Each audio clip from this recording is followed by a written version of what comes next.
Most of us are afraid to confront our red flags. We want to sweep them under the rug because the red flags usually suggest that something's fishy, something smells rotten in Denmark, and you really can't put your finger on it, but something's wrong. You're sensing this isn't right. The other person's behaving in a way that just seems a little off, a little odd. It's questionable. The choices they made questionable, their reactions are questionable. Something is questionable, but because we are infatuated with them, all the chemicals and hormones are jumping up and down. We're so excited. We have fantasies of sugar plums dancing in our head, and when it's not Christmas time, all we can think about is this is it. This is our soulmate. This is the one. He, she, we're going to be so happy together forever. We've got a dream fantasy in our mind, and everything seems to be working out well, and he, she is saying all the right things, usually, most of the time, but there are the red flags. Something is off, and we don't confront them. We have an intuition about it, we've got a sense about it, and we just let it submerge back into our subconscious because we don't want to deal with it, because we don't want it to be true. We don't want that red flag to be the tip of the iceberg of something really bad and smelly, a relationship that really, a road we really shouldn't go down. And so we don't confront the red flags, but you need to.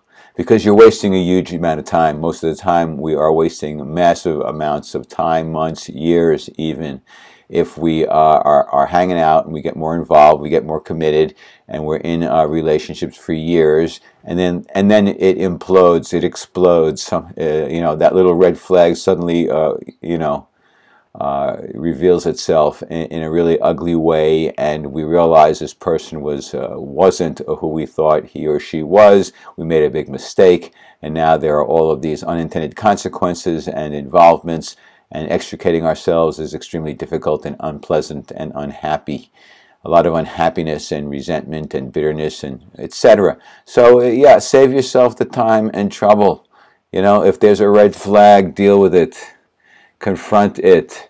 Say to the person, this doesn't seem to make sense to me. When you said this, it doesn't really make sense. And if they stare blankly at you or come up with some kind of excuse that still doesn't make sense, you got to say, that doesn't make sense. Sorry, I'm still not getting it. I still don't understand this. You need to explain to me why you said that, why you did that. What your attitude is about that. Whatever the red flag is, you must confront it to your satisfaction. And if they keep dodging and pivoting and diverting the question and not wanting to deal with it, now you've got two red flags. Two red flags don't make a right. Be careful out there. Confront the red flags, your intuitions. Ask the person you're in a relationship with, ask them directly. Look at their reaction. Look at their body language.